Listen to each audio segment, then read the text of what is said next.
मदरसा। जी बेहतर, ठीक हो गया।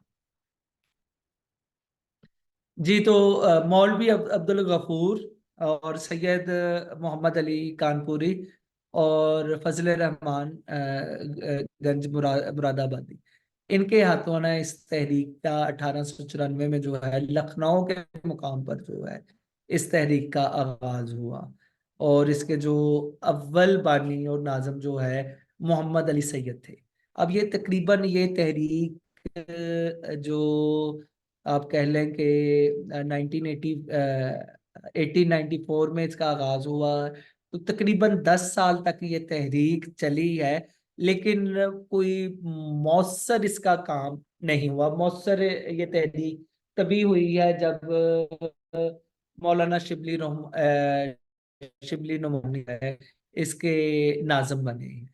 तो अगर इसके हम लोग मकासद देखें, जो नदवातुल उलमा के जो है नदवातुल उलमा के जो मकासद हैं, इसमें यही है कि निसाब तालीम की इस्लाह, उलूम दीन की तरक्की, उलमा के जो बाहमी जो मामलात, इख्तलाफी मामलात और उनका हल और उनका इंसदाद, सियासी और मुल्की मामलात से अलहदा रहकर आम मुसलमानों की इस्लाह व फलाह की कोशिश करना, ये कुछ मकासद थे जो नदवातुल उलमा के थे।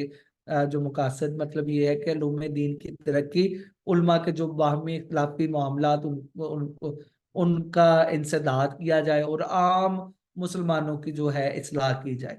और इस्लामी दारुल उलूम का क़याम, जिसमें उलूम फ़नून के अलावा इल्मी जो है इनोवेशंस जो हैं वो भी हों। और ये मतलब ये कुछ इसके जो है मकासद थे। तो इस तहरीक को जो आप कह लें कि फर्दर इसके जो मकासद में है कि मगरबी इस्लामी और मगरबी जो सकाफत है और उसमें उलमाए दीन और जदीद तबके के दरमियान जो है पुल का काम करना, कि जो मगरबी जो मौजूदा तहजीब है, सकाफत है और और मौजूदा दौर के जो उलमा हैं, इनमें ब्रिजिंग का काम करना, कि मगरबी तहजीब की जो अगरचे ये बुरी है मगरबी तहजीब, लेकिन इसमें से कुछ अनासर कुछ चीजें ऐसी ली जा सकती हैं कि जिन पर अमल करके जो है खुद को तरक्की दी जा सकती है, खुद को जो है ऊपर ले जाया जा सकता है। तो ये कुछ मकासद थे। जबकि ये तहरीक असल में जो चली है, तो इस तहरीक को कुछ मसले मसाइल का भी सामना करना पड़ा। तो उन मसले मसाइल में जो सबसे बड़ा मसला ये था कि ये तहरीक अलीगढ़ की तहरीक की ही तरह उर्दू को जो है उर्दू की तरवीज कर रही थी, उर्दू को प्रमोट कर रही थी। जबकि हिंदुस्तान में जो है हिंदुओं के तहत और इवन अंग्रेजों के तहत जो मामला चल रहे हैं, तो उसमें कोशिश यही की जा रही थी कि उर्दू को जो है डिस्करेज किया जाए। मामले में जो है सर टोनी मैकडोनल्ड, जिन्होंने जो है असल में काम स्टार्ट हुआ उर्दू का जो है कि 1967 में जो उर्दू हिंदी कंट्रोवर्सी है, ये असल में का जो सूबा वहां पर उर्दू को खत्म करने के लिए सर ने जो है ये काम किया था कि सरकारी जुबान उर्दू की बजाय जो है वो इंग्लिश कर दी गई। या फिर जो का जो है रस्मुल खत तब्दील करके है ना जो है हिंदी या देवनागरी रस्मुल खत कर दिया गया। अब वही सर मैकडोनल्ड जो है वो दारुल उलूम नदवा के भी है ना जो सख्त मुखालिफ थे। और ये कि वो इनको बड़े शक्को शुबा की निगाह से देख रहे थे। और असल में बाद में ये बिहार सूबे के जो गवर्नर भी बन गए थे, तो उन्होंने जो नेदवा उलमा जो है खिलाफ जो है काम करना शुरू कर दिया। और बकायदा ये प्रोपोगंडा करना शुरू कर दिया कि नदवा वाले जो है ये जंगजू जमात है, और ये कि ये हिंदुस्तान में जो मुसल्ला जदोजहद जो है बर्पा करना चाह रही है। और बुनियादी मसला यही था ना कि उर्दू को ये प्रमोट कर रहे हैं, तो उसके बुनियाद पर जो है इनकी तरफ से यही जो मुखालफत इनके खिलाफ होने लगी कि ये एक टेररिस्ट जमात है, मतलब उस वक्त की है ना जो है टेररिस्ट या जंगजू जमात है। तो इसके खिलाफ जो है मतलब नेदवा के लोगों को जो है उनके लिए सख्तियां की गई, कईयों को जेलों में डाला गया, या फिर जो इनका जो है ऑफिस वो कई दफा बंद किया गया। लेकिन ये कि आप यहाँ पे कह लें कि दारुल उलूम जो है नदवातुल उलमा, इनकी खुशकिस्मती के 1904 में जो है मौलाना शिबली नुमानी जो है वो अपनी मुलाजमत खत्म करके जो है नदवा में आ गए, और नदवा के लिए ना नदवातुल उलमा के लिए एक नए दौर का आगाज हुआ। और आपको आइडिया है कि मौलाना शिबली नुमानी की ही जो तहरीरें थी, जो कि जिसने इस तहरीक को जो है पूरे हिंदुस्तान में जो है मशहूर किया, और तकरीबन 9 साल तक जो है मौलाना शिबली नुमानी ने जो है जो काम किया, नाजिम रहे हैं वो नदवतुल उलमा के। और उनकी आप अगर देख लें कि मौलाना शिबली नुमानी की जो खिदमात हैं या नदवा की जो खिदमात है, तो उसमें जो बड़ी खिदमत है वो मौलाना शिबली नुमानी की ही तरफ से है। उन्होंने सीरत पे किताबें लिखी, उन्होंने सीरत पे, इसके अलावा इस्लामी तारीख पे किताबें लिखी, मौलाना रूमी पे, अल मामून, अल गजाली, इस तरह की ना जो है किताबें लिखी। और ये कि मुसलमानों को ना जो है कोशिश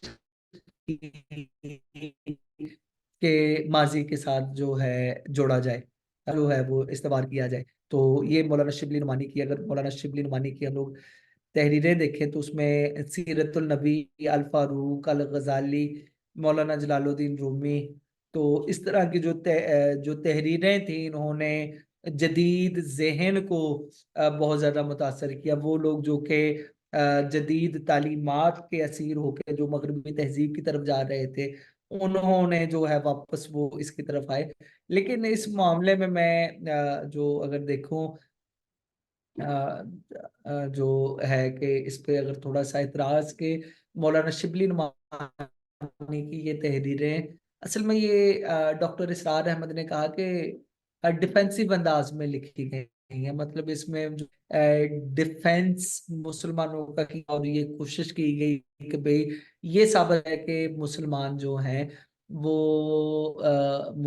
इस्लाम कोई ऑफेंसिव तहरीक का लंबरदार नहीं। इवन जो गजबात हैं उनको भी इस अंदाज में जो पोर्ट्रे किया गया कि जो इम्पोज की गई हैं, कुफार की तरफ से जंगें इम्पोज की गई हैं, इसीलिए ना जो जवाब में की गई हैं, मौलाना शिबली या निदबा की तरफ से ना जो है इस तरह का जो है वो एलिमेंट दिया गया कि इस्लाम जो है वो सिर्फ डिफेंस डिफेंस में जो है वो जारियत करता।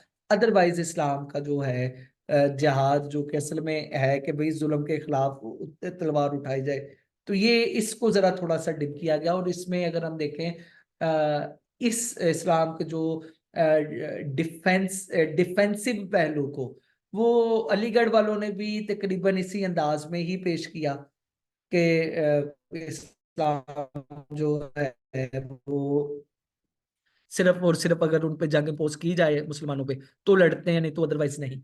तो इस तरह का जो पहलू, और यही नदवा वालों की तरफ से भी इसी चीज को ही उजागर किया गया। तो ये एक काफी स्ट्रॉन्ग इस पे क्रिटिसिज्म बनता। और मुझे याद पड़ता है मैंने ना जो काजी जावेद साहब की किताब बचपन में पढ़ी थी, उसमें मतलब ये नदवा के अलीगढ़ के उलमा, बड़े बड़े उलमा, इनकी है ना जो किताबें, उनका जो मुहाकमा किया गया, तो उसमें यही चीज है ना जो है निकली कि जितने भी उलमा ना ज्यादातर उन्होंने डिफेंसिव अप्रोच ही अपनाई है, ऑफेंसिव अप्रोच नहीं, मतलब उसमें है ना जो ऑफेंसिव एलिमेंट नहीं शामिल था। तो ये एक आप कह लें कि ये एक मसला या एक इतराज किया जा सकता है अलीगढ़ पे भी और नदवा वालों पे भी। अच्छा, तो एक तो ये मतलब इनकी खिदमात ये है कि मौलाना शिबली नुमानी और बाद में सैयद सलमान नदवी, अबुल हसन नदवी, इन्होंने जो है एक तो बड़ी बड़ी शख्सियात मिली, और बाद में इनकी तहरीरों ने जो है जदीद जहन को बहुत ज्यादा मुतासर किया और इस्लाम की तरफ एक ना जो है पुल का किरदार अदा किया। तो ये एक तो काम इनका ना जो है कि बहुत बड़ा ये है। और दूसरा जो कदीम और जदीद के दरमियान जो है एक जो है खलीज पे एक पुल का किरदार अदा करना, ये भी है कि यानी अबुल हसन नदवी का जो ख्याल है कि इस तहरीक को कदीम और जदीद दोनों तबकों के जो है दरमियान जो एक वसी खलीज पैदा हो गई थी, उसे हायल करना, उसे खत्म करने में जो मौसर किरदार अदा किया वो इस तहरीक ने अदा अदा किया। और ये मतलब ये है कि ये जो दोनों के दरमियान खलीज थी। और इवन जो है कोशिश की गई कि सब लोग ना जो है इकट्ठे हों, लेकिन बहरल with the passage of time जो है बहरल जो दारुल नदवतुल उलमा जो है अपने इस मौकफ से हट के कि भाई एक खलीज पैदा करनी है और जो दोनों को आपस में मिलाना है, कुर्बत जो है पैदा करनी है, तो इस मौकफ से रफ्ता रफ्ता जो है हटे भी हैं बाद में। फिर मोतदल और इस्लामी स्पिरिट से जो भरपूर तहरीरें जो हैं वो जो नदवतुल उलमा के जो है उलमा ने जो है रहनुमाओं ने जो पेश की, जैसे मौलाना शिबली नुमानी की तहरीरें हैं, फिर सैयद सलमान नदवी उनकी तहरीरें हैं, फिर उसके बाद जो है अबुल हसन नदवी की तहरीरें, और मतलब बड़े बड़े जैसे मैं ये है तारीख पे नदवा के बहुत ज्यादा उलमा हैं जिन्होंने बड़ा काम किया। मतलब मेरे पास ये तारीख खुलफा है एक, वो भी मुझे याद नहीं पड़ रहा, वो भी नदवा के ही आलम है जिन्होंने तारीख खुलफा लिखी। एक और बाद में फिर सर जी न्यू क्लास जो सर न्यू क्लास का जी जी 8 बज जी गए जी हैं। न्यू अच्छा क्लास 8, का सॉरी लिंक आ सॉरी गया। Sorry sorry sorry. 8 super time हो हो गया, गया। ठीक हो गया। बस ये मतलब ये हमारी है ना जो है नदवा की तहरीक थी। मुझे असल में आइडिया नहीं हुआ कि इतना टाइम हो चुका। चलें ठीक है, जज़ाकल्लाह खैरन कसीर। इंशाल्लाह ये नदवा और दारुल उलूम देवबंद आज हमने ये दो तहरीकें पढ़ी हैं, तो इंशाल्लाह फिर नेक्स्ट क्लास में मुलाकात होगी। जज़ाकल्लाह खैरन कसीर, अपना ख्याल रखिएगा।